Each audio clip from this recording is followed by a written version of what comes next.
ChatGPT, que penses-tu des livres réalisés par le biais de ChatGPT? Que voudrais-tu savoir de plus sur l'intelligence artificielle et l'édition? Écoute, j'ai l'impression que tu passes sous un tunnel, là, non? ChatGPT, je t'arrête. Les règles de modération ne m'autorisent pas à aborder ce sujet. Bah dis donc, c'est la censure.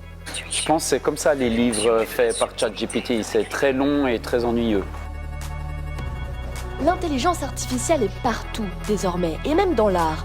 Dans notre balade littéraire de novembre, nous avons reçu 2 auteurs qui l'ont testé.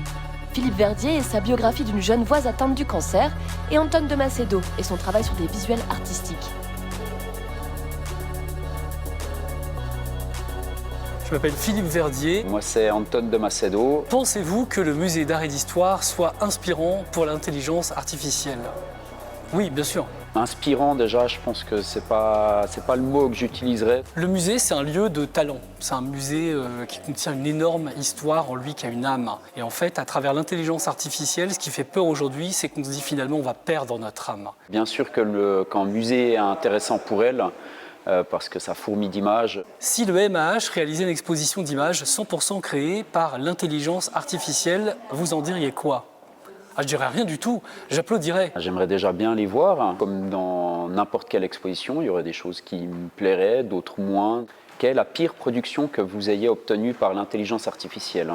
Des tas.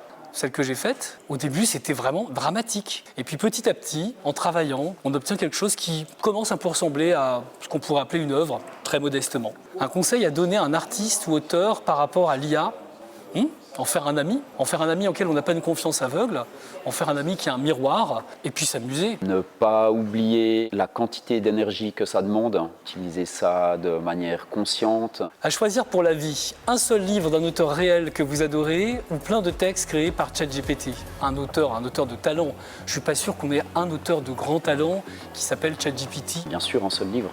Qu'aimeriez-vous dire à l'IA? Tu t'es encore trompé. Notre prochaine rencontre, ce sera le 26 janvier avec ce thème Vice Versa. Nous recevrons l'auteur Zep.